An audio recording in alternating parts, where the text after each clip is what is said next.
Iberdrola is a multinational utility corporation. We have 45,000 megawatts in round numbers in operation worldwide. And the thing that excites me a lot about the company is that it is 57% emissions free.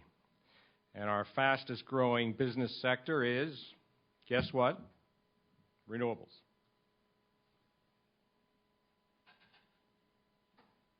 We spend a lot of our time here in the U.S. on the wind energy sector. We have 4,600 megawatts in service across the country.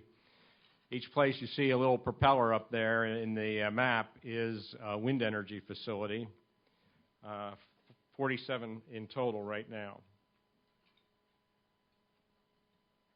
We've also gotten pretty good at this wind business here in the United States. Last year, we were the largest installer of new wind-powered projects with over 1,000 megawatts going into service.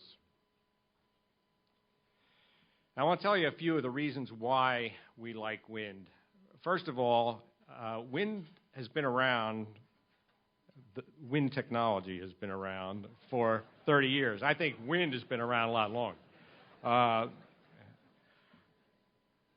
So this time that's passed has allowed the technology to mature. It's pretty proven these days.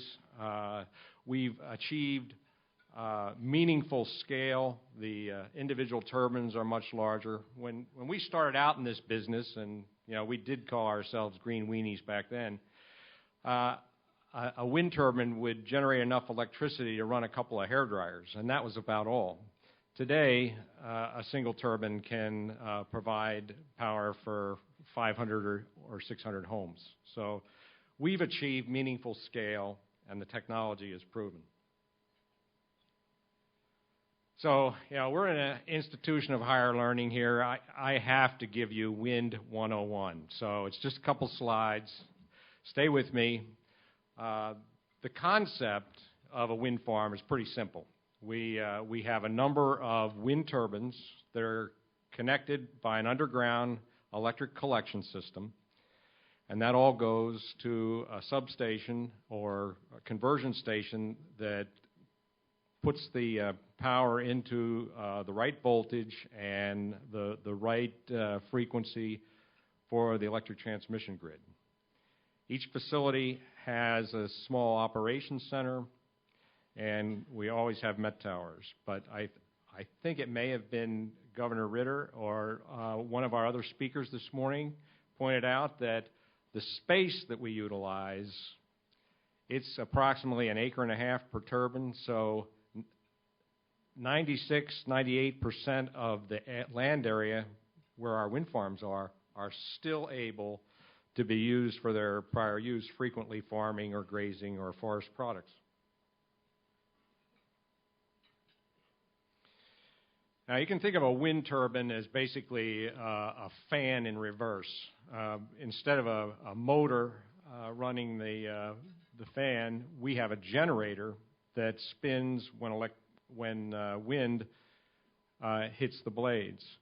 But these are pretty smart reverse fans. They have a little brain, a controller, and they know to turn into the wind. So they always face the wind to collect the maximum amount of wind. They know to pitch the blades or change the face of the blades so that they collect the maximum amount of wind. And they also know when it's blowing too much, and they have a braking system to shut the turbine down. So pretty smart little reverse fan. Now, one of the things that's good about the wind business is that historically anyway, our cycle time or our speed to market has been, pretty good, pretty fast compared to a lot of conventional technologies. The ideal timeline for a project is about 3 years in development, and that's from the day that we put out the Met Tower, go through the various stages of permitting, to completion of permitting, and finally construction. And then construction is about another year, and we have a new wind facility in service. Now timeline, as is the case for a lot of other types of power facilities today, may be extended, due to lack of support. Occasionally, people don't want to see wind. In the Midwest and a lot of farming areas, in particular, the hosts fight over getting the projects. Occasionally, you'll find a place like maybe the Northeast on Nantucket Sound where folks will fight not to have the wind turbine. The phases of development for a wind project are very similar to what you would expect for other types of industrial or commercial facilities. We spend a lot of effort, and I think industry in general today spends a lot of effort doing their homework so that they do a fatal flaw or pre-review before they ever hit the ground. But we will look at the wind resource on a mesoscale, very high scale, and just see that the wind looks reasonable. You can never tell from looking at the kind of maps that they use to predict weather. You really have to find out on the ground. But we start with that. We start with background studies on everything from bugs and bunnies to the land use. We make sure that we have a willing community, and then we're off to the races. The absolutely most critical aspect of a wind project is the meteorological towers. As I mentioned, we can collect general data, and it is available on the web, and almost anywhere you'll see general wind maps. Well, in some places they're pretty accurate. In a lot of places they are not. And when you think about the significance of wind to our projects, they're the fuel. So it is absolutely critical that we measure the wind on site for a period of at least 1 year. And we have the technical capability today to measure that wind data every 10 minutes at 3 different heights on these towers and collect that data for a year before we say, okay, it's a good wind site, or no, it's not commercial scale wind. Once we have the wind data, or at least have a good representation of the wind data we'll want to collect on site, we start to do a layout.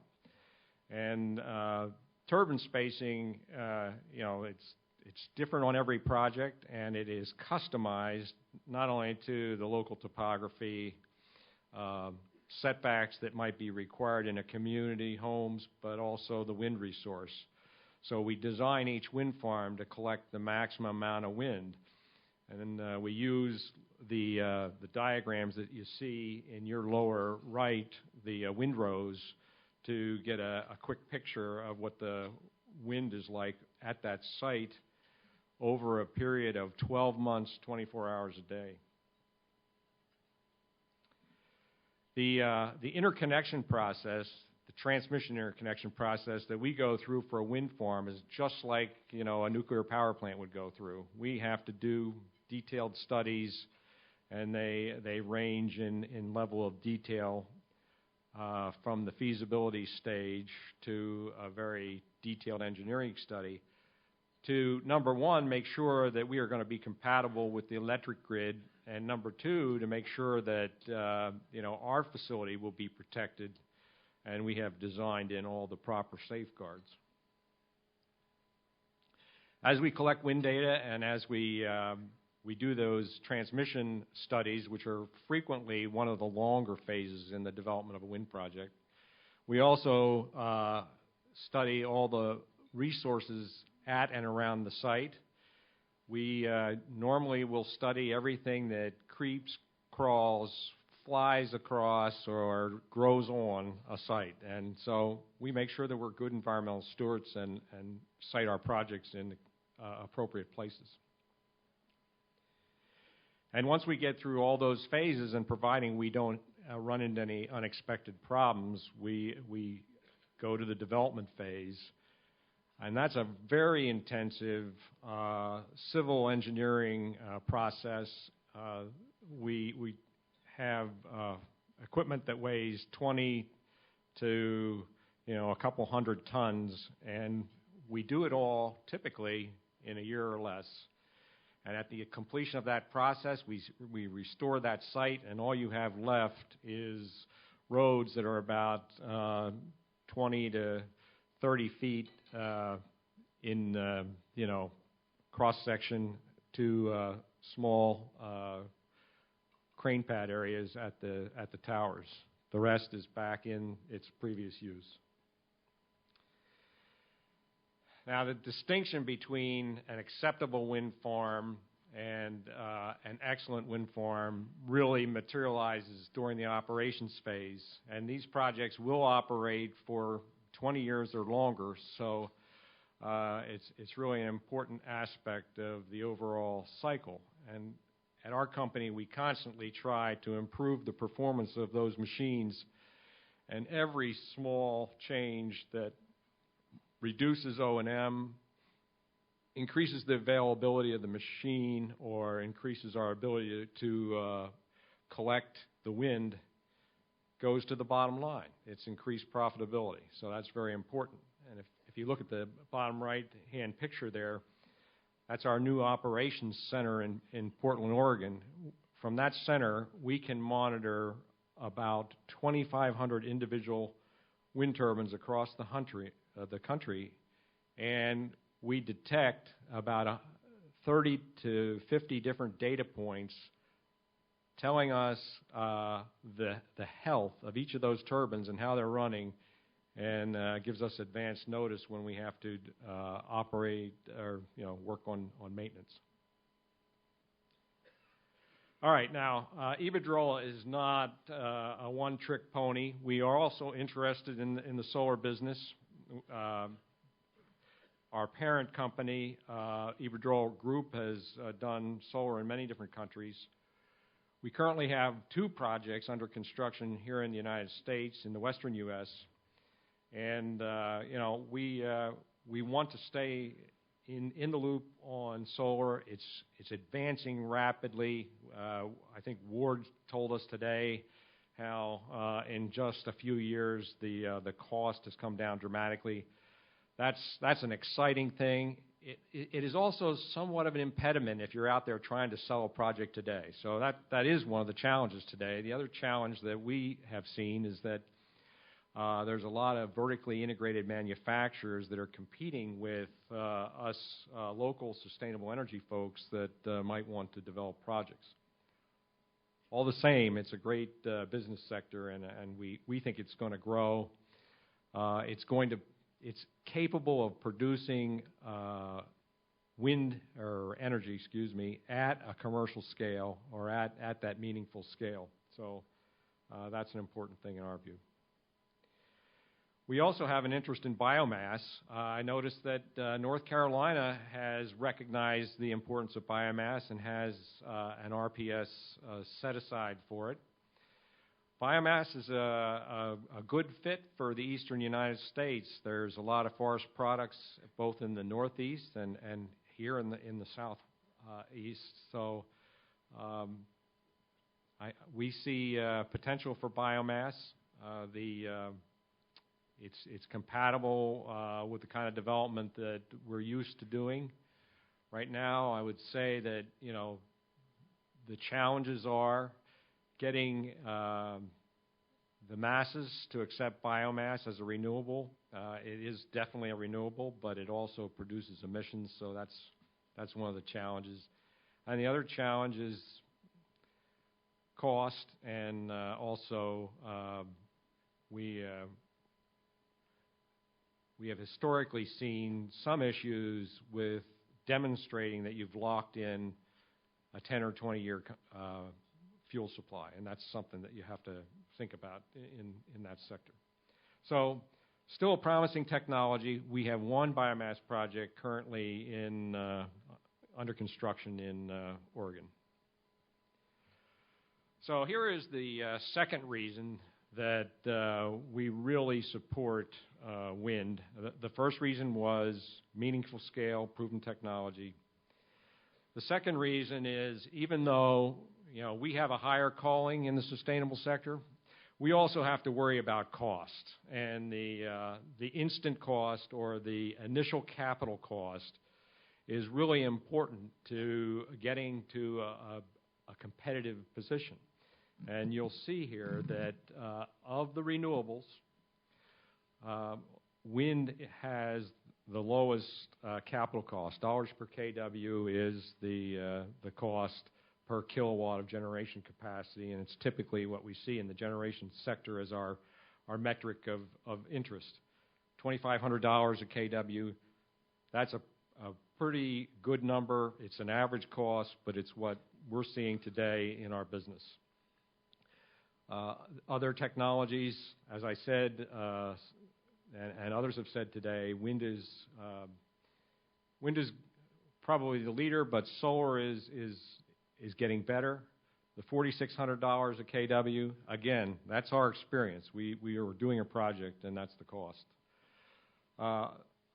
The other notable thing in all of these numbers and figures and columns and rows, do you see it? It's the zeros. Zero is a beautiful thing, as they say in some of the car commercials. In this case, zero is the heat input that we have to put in to the technology to get out our electricity in this example. And normally we measure heat input as BTUs. And conventional, traditional, true renewables, no heat input. Now, biomass is still a renewable. I'm not beating on biomass. One of the reasons why it's very valuable is that even though we have a heat input and we're combusting something, frequently that fuel is a waste product, and so we create value that way.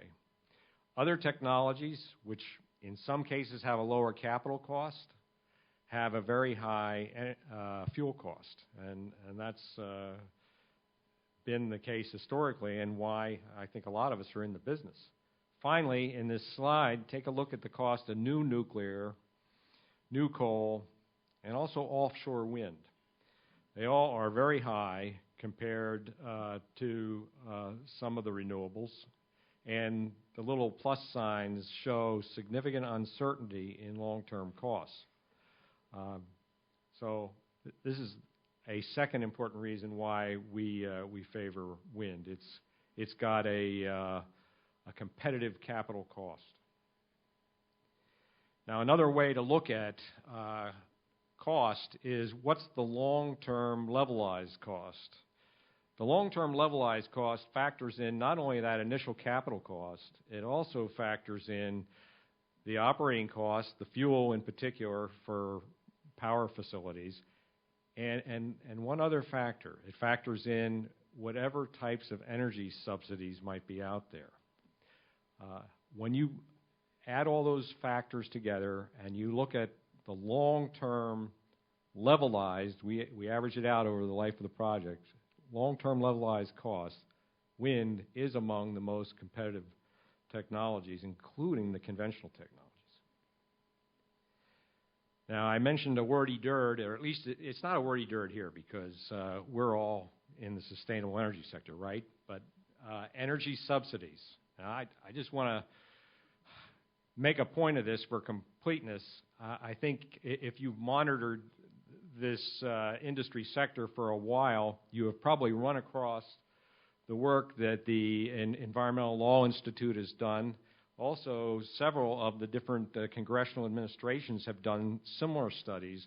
They've looked at the amount of subsidies that renewables have received and also the amount of subsidies that the fossil fuel sector has received. And guess what?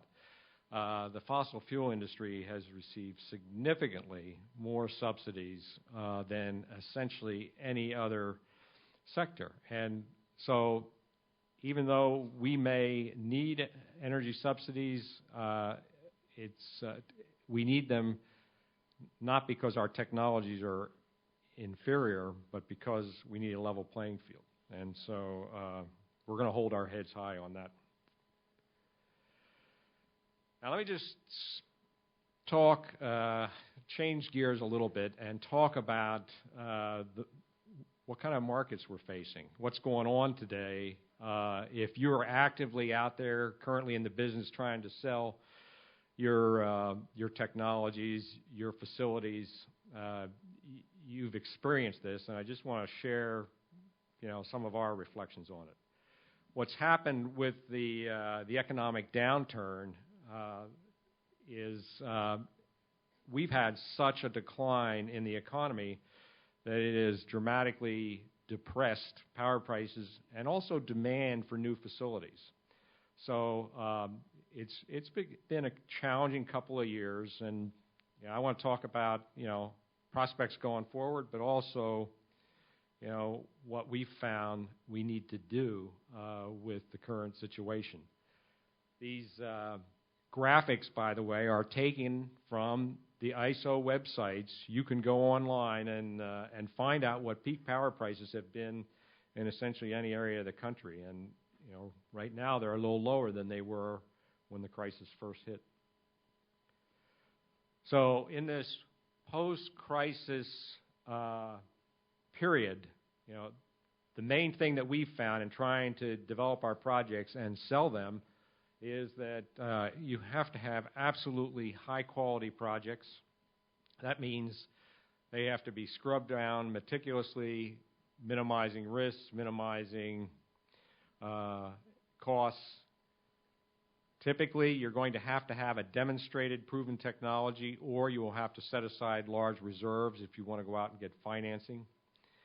And part of the complete package is a totally contained package, meaning if you have to have a fuel such as biomass, you need to go out and secure that long-term supply. If you need to sell your product, which most of us need to sell something to stay in business, in our case, it's a power purchase agreement. We need to have that power purchase agreement in order to go out and finance the project. Our boss likes to use the analogy of this shaggy puppy. If you have a shaggy dog, he is not going to hunt in the current market environment.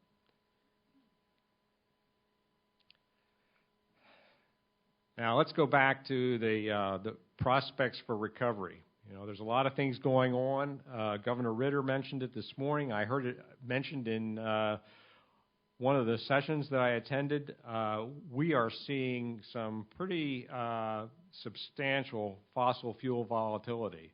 And, if that's too technical a term, you just go to the gas station and look at what's happened to the prices and look at your empty wallet, and it becomes clear.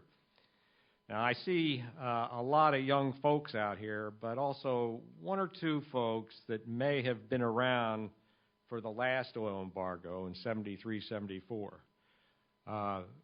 We could be in for another one. And while a really drastic increase in fossil fuel costs can have a negative impact, a moderate increase, it hurts our wallets personally, but it helps the sustainable energy business. All right, now a lot of folks are going to say when we throw out the argument that, hey, fossil fuel is volatile, and it has been for 30 years. It's been a problem in the utility sector, particularly for 30 years. They'll say that, well, what about natural gas? Natural gas is the queen of the energy prom now. We're going to rely on natural gas. Well, the history on natural gas has been equally unsettling. It's been up and down dramatically. And once again, for those of you oldsters out there, there was a time when new power plants were prohibited from using natural gas as their base fuel. Anybody remember that? Okay, you're all a lot younger than I am. All right, thanks. All right, so natural gas has a sordid history too. And so the third argument is, well, wait a minute. We're finding Marcellus shale, we're finding oil sands, we're finding all types of new sources that could lead to natural gas and fossil fuels. Even though that is the case, we are finding a lot of new sources, and natural gas will be, one of the major competitors for sustainable energy, on an ongoing basis, at least as far as we can see now. The fact remains, all of the experts are still predicting the price is going to go up. And the only question is how fast. And, that's something we have to absolutely monitor continuously in the sustainable energy sector. But for the sake of comparison, and just to make sure you're all with me here, what is the cost of a renewable energy, or what is the trend on renewable energy prices? If you have a pure renewable like wind or hydro or solar, what's the escalation in your fuel cost? Oh, it's zero. Yeah, right. Flatline. It's not going up, and that's the beauty. But to realize that beauty, we have to have folks recognize this value and be willing to lock in, the arrangement. So, one sideline, and I'm at a sustainable energy conference, so nobody's going to throw tomatoes at me, I hope. But a reality is that if we are importing fossil fuels, and that can be North Carolina or it can be the United States, the implications are pretty basic. Fossil fuel or fuel comes into the state, our dollars leave the state to pay for that fuel, and frequently jobs that we could have here in our local sustainable energy businesses go to those other states where the fuel recovery is occurring. So another good reason why we're in the sustainable energy business, right? One other aspect, and an important reason why a lot of us have jumped on the sustainable energy bandwagon, is that sooner or later, the conventional technologies that we've relied on are going to be impacted by a lot more regulation. Some may get pushed out, depending on the economy, but sooner or later it's going to hit, and it's going to increase our costs for generating electricity in particular, and also increase demand because plants will have to retire rather than retrofit. So that's the end of my economy lesson. I hope you realize, or I hope you agree, that there are a number of scenarios that could increase our costs and demand. I like the scenario that gets me one of those little Tesla motor cars in my driveway, the all-electric car that will increase demand for electricity. And finally, I think someone else mentioned this morning, Dorothy and Toto, if you're out there, we're not in Kansas anymore, and the United States isn't going to ever be what it used to be. There are other countries that are growing faster than we are, and probably will for probably most of our lives. So those places will create a demand on fossil fuels, and that will impact our economic situation here and volatility of energy supplies. So I'm nearing the third quarter here, so hang in with me. A lot of states have already decided that wind and other renewables are an answer to the fuel volatility issue, and have entered into long-term power purchase agreements to purchase wind and solar and other renewables. So it's a promising sign, and it's been going on for some time, and I expect it will continue. So that brings me down to my title slide. Is wind in the South a tall order? Can we do it? Deal or no deal? Well, don't answer that. I'm going to answer it. First of all, a tall order is sort of a play on words. The towers are growing in scale. They're also growing in height, and they're growing in wind recovery capabilities. So they will be a tall order. They will be the latest technologies that collect the most wind. But I submit to you that wind is viable. Commercial scale, land-based wind is definitely viable. I would bang my shoe in the table, but I don't want to take it off. It is definitely viable in the southeast, and we are going to put our money where our mouths are with a pipeline of over 500 megawatts currently in development. And the most advanced project under development right now is our Desert Wind Project, a 300-megawatt project in North Carolina that we hope will be in service by the end of 2012. And I believe the session this afternoon on wind will cover that. Okay, so we picked North Carolina as a great candidate for our first wind project, and the reasons we picked it are reasons that I think apply equally to many other sustainable technologies. And I'm preaching to the choir now because that's the easiest thing to do as you get close to the question time. So sound fundamentals. In our situation, it's adequate wind. Folks may feel there is adequate solar or adequate biomass or it's good for biofuels. But importantly, there's a supportive community environment. People want the development. So far, the Southeast has got a pretty robust transmission system.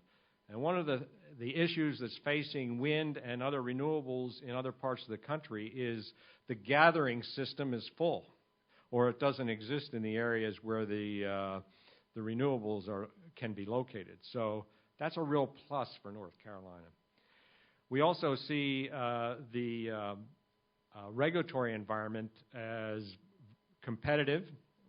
The REPS program is designed to create long-term demand for renewables, and that's a real important co-incentive along with the federal tax provisions that currently are in place. Finally, North Carolina has a stable and a predictable regulatory environment for siting new facilities. We found North Carolina regulators at all levels to be tough but fair and very willing to work with us. So that's why I'm proud and also optimistic that our Desert Wind Project could be the first commercial scale wind project in North Carolina. And I'm coming around to the end of the ninth inning, okay? So hang in with me. I'm almost done. I think we've talked about it earlier today, and it goes without saying, but I want to say it anyway. Renewable projects built here in North Carolina create jobs. They create economic flows, everything from land leasing to local taxes and the purchase of construction materials. They are economic development, so very important to attract renewables to the state. Now the dilemma, and I alluded to it earlier, for the renewables business, and whether you're doing solar or biomass or wind, we're all facing the same thing. We don't have a entirely predictable and consistent policy at the federal level, and we do need the federal tax credits to compete with other technologies, particularly the fossil fuel technologies. So, again, the lesson from the auto salesman, get them before they're gone, because we still have a period of time when federal tax benefits are available for conventional renewables. Now, I would be remiss if I didn't say something about the offshore wind industry. Just about every state all along the East Coast has been trying to monitor and in a lot of cases trying to attract an offshore wind industry. This for the sake of comparison, there's about 46,000 megawatts of land-based wind. There's approximately 3,000 megawatts of offshore wind worldwide. Most of that activity has been in Europe, and the drivers for the business in Europe are very large price incentives, most of which are tied to binding CO2 reduction requirements, and also practical factors that I think someone else did mention this morning. They've run out of land.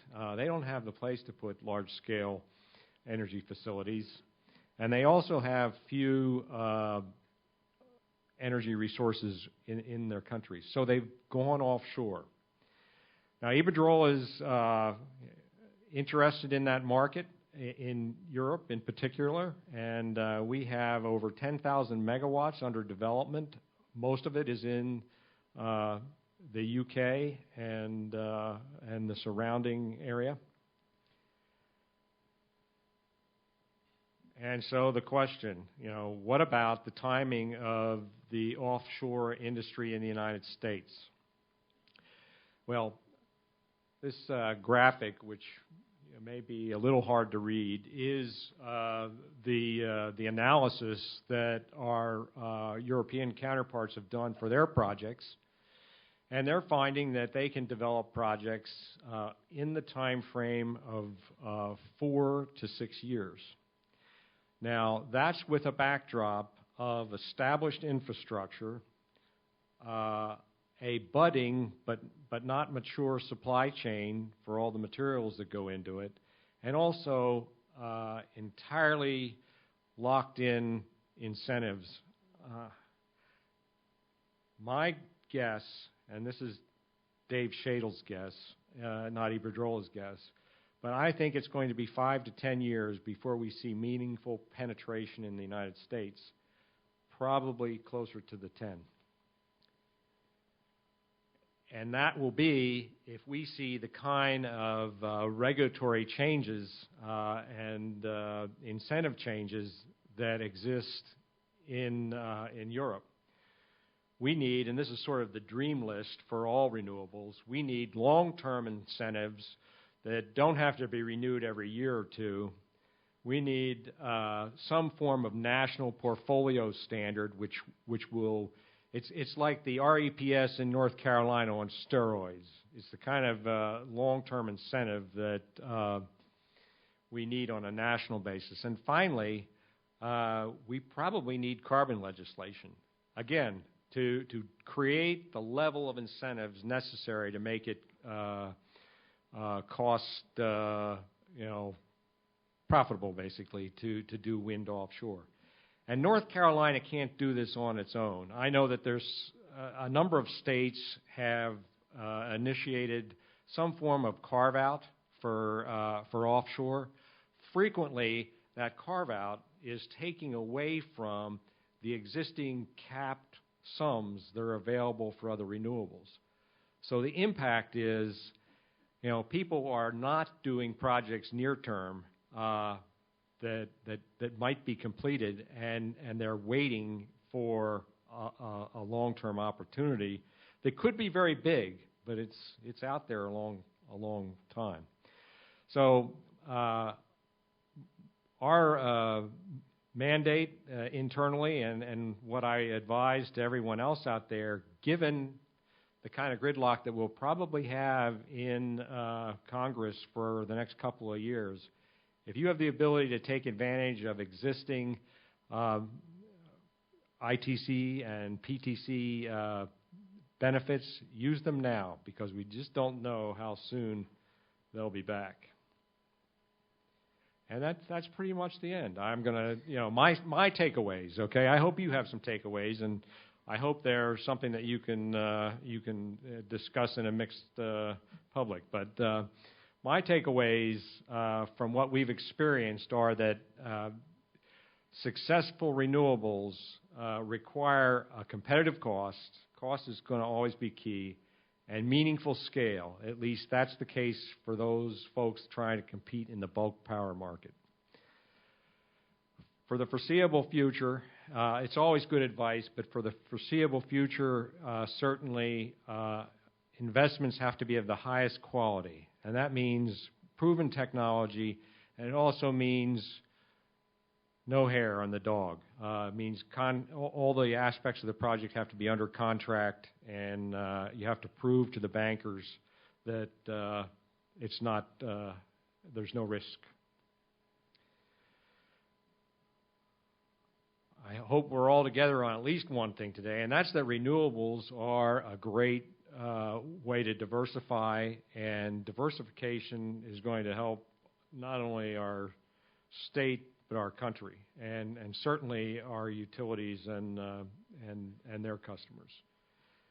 And finally, you know, the mode that we're operating under is that we want to implement as much as we can right now, because there is some question as to how soon new legislation can get addressed, and certainly any kind of major legislation that will lead to more significant changes like offshore wind. So my conclusion from doing this presentation, and hopefully you can buy into this, is that commercial scale land-based wind can meet North Carolina's sustainable energy needs now. And I hope that you will be able to say the same for the particular technologies that you're working to advance. And I wish you well. I thank you for your time.